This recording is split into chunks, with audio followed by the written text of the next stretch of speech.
राज्यामध्ये त्यांना 31,628 कोटी रुपयांचं पॅकेज सरकारने जाहीर केलंय. काय सांगा आपली? पहिली गोष्ट तर पीक वाहून गेलं त्याच्यासाठी किती पैसे दिले ते सांगितलं पाहिजे.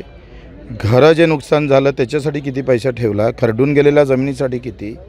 आता जर तुम्ही पीक नुकसानीसाठी जर 8,500 ठेवले असन आणि आकडा 31,000 चालाकी करणं कदाचित.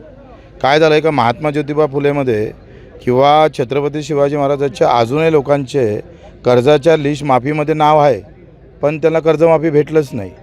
अशी चालाकी झाली नाही पाहिजे, याची काळजी घेतली पाहिजे. नेमकं पॅकेज जाहीर करताना हे स्पष्टता असली पाहिजे का ज्याचं पीक वाहून गेलं त्याला किती पैसे देणार आहे. हेक्टरी 50,000प्रमाणे देता का पंजाबच्या सरकारप्रमाणे, ते सांगितलं नाही.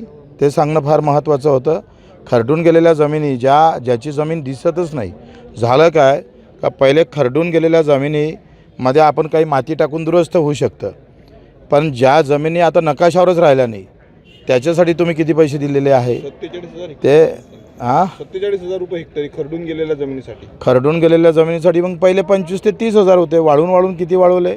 आणि अर्धे पैसे MRGSचेच आहे. हे जे पैसे जाहीर केले हे पुन्हा बनवलेलं आहे मुख्यमंत्र्यांनी.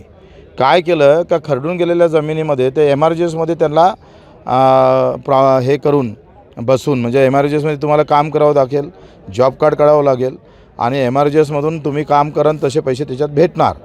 असं एकंदरीत त्यांचं पॅकेज, म्हणजे मला तर वाटतं 100% असंच आहे.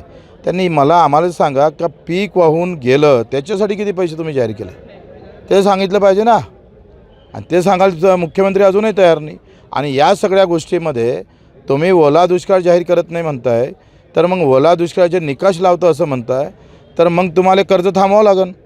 तुम्हाला जे कर्ज वसुली आहे ती थांबवावं लागेल. कर्ज वसुलीवर थांबून चालणार नाही. एक तर पुनर्गठनावर जावं लागेल, नाही तर कर्जमाफीकडे जावं लागेल. त्याच्याबाबत कुठलाही निर्णय सरकार देत नाही. म्हणजे सगळं बनवाबनवी करून हात मारण्याचा प्रयत्न करतं. जिल्हा परिषद पंचायत समितीच्या निवडणुका समोर ठेवून ही फक्त आकडा मोठा दाखवला, पण प्रत्यक्षात किती पैसे देणार आहे हे जेथपर्यंत शासन निर्णय निघत नाही तोपर्यंत लबाड सरकारचं आमंत्रण खरं ठरू शकत नाही.